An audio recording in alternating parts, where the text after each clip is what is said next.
About a week ago, I teased that arrow cannons had the potential to one-shot a Minecraft player.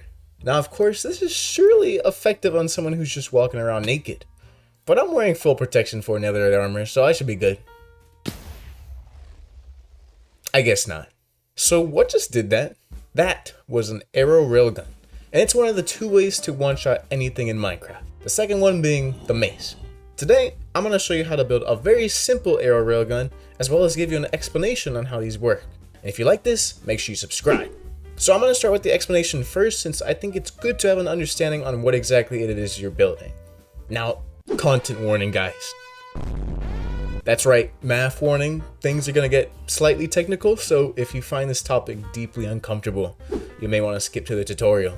So firstly, how much damage is needed to one-shot a Minecraft player? Well, a player has a base health of 20. To do 20 damage in a single hit for someone in netherite armor, we need to run the values for the armor and armor toughness through Minecraft's damage calculation formula. So this is what the formula looks like when I plug everything in. And that amount of raw damage needed to do all 20 hearts with all of that reduction is about 72. Now I should mention that if you want to do this with diamond armor instead, the number would be about 67. So how do we get an arrow to do 72 damage? Well, arrow damage is calculated by its base damage of 2 multiplied by its velocity in blocks per tick. So if we want to reach 72 damage, it would have to travel at around 36 blocks per tick. Each piece of TNT that blows up right next to an arrow is going to apply 1 block per tick to the velocity of the arrow, which means the amount of TNT that we're going to need to reach those velocities is 36. Now, although this would create a one-shot arrow, there's a reason why more than 36 TNT is needed. Arrows lose 1% of their velocity with every tick. So the range of the cannon using the minimum amount of TNT would only be 36 blocks. Since after the arrow travels 36 blocks in that single tick, it would no longer be fast enough to do that 72 damage.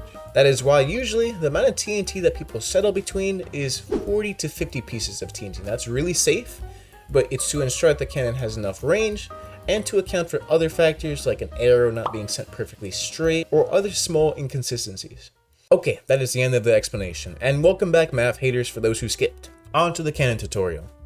So firstly, you're going to build a 6-long soul sand platform with some temporary blocks right next to it. Now stack your TNT dispensers 4 high onto those temporary blocks you placed. If you do the math, that means we're going to use 48 TNT, which is a pretty safe number given that 36 will be the bare minimum. Now once you're done stacking those dispensers, place blocks blocking off the chamber on the front and the back. For the front section, make this little 1-block area for the TNT to go into, and then place a sideways chain to block the TNT and the water that's going to be in the chamber. Now we're going to fill the chamber with water. Place a source block in the back and place temporary blocks under it to guide it until it reaches the front. Then break those temporary blocks and fill in the chamber with source blocks under the flowing water. You can do this with kelp as well, as long as you don't disturb that flowing water that's riding over the top. Finally, we're going to top it off with blocks. You can use any blocks. I just like using glass because you can see the TNT, it's very nice and satisfying. Now the reason we built this bubble chamber instead of just regular TNT water is because it's way faster at compressing the TNT, because the TNT doesn't have to deal with the friction of being on the ground. Now let's handle where the arrows are going to go. Place a plus shape of soul sand here and block off where the water is going to be with trapdoors or pressure plates. To make the arrow loader, all we need is a dispenser here, a trapdoor up here facing this way, anchored onto the top of the block. And don't forget to place the water. Now for the final part, let's do all the redstone for the cannon. It's pretty easy, nothing too difficult. Start by breaking these temporary blocks you placed earlier. We're going to start by placing some redstone 4 blocks out from the backmost soul sand. Then place a checkerboard pattern of solid blocks extending from the ground up to the dispensers.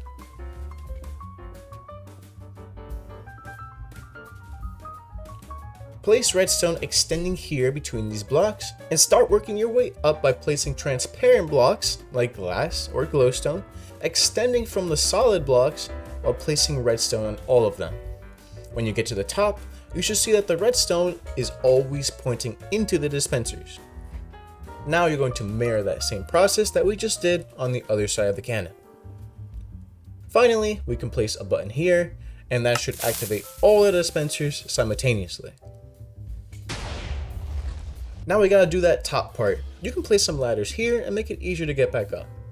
And now this part is pretty simple. All we need is just a lever here, flick it, and now we place redstone dust on the dispenser, 2 torches on the side, and blocks on top of the torches, creating a redstone clock. And now guys, the cannon is all done. Definitely one of the longer builds on this channel.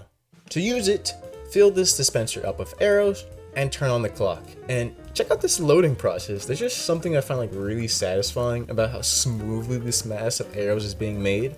Give it a good amount of arrows, and each one of these is going to have a slightly different vertical and horizontal aim. Now flip the clock off and you are ready to fire. Turn on the button and there we go. Look at that beautiful buckshot of arrows. Let's try this once more, see if my protection 4 netherite armor has a chance. And now I'm dead. Brilliant. Now, don't go just yet, okay? There's 2 interesting things that do need to be addressed though. The first thing being, what if I want the arrows to shoot differently? Well, there's 2 factors, the trapdoor flicking and the dispenser location. For the former, look at this little subtle bobbing that the arrows are doing. Because of this, each arrow put in is going to have a slightly random height when the cannon shoots. The trapdoor flicking makes it so that each one taps into this randomness separately. So if you were to put in a bunch of arrows at the same time, they would all have the same vertical spread. Though this could make you miss since the arrow's height may be off from what's expected.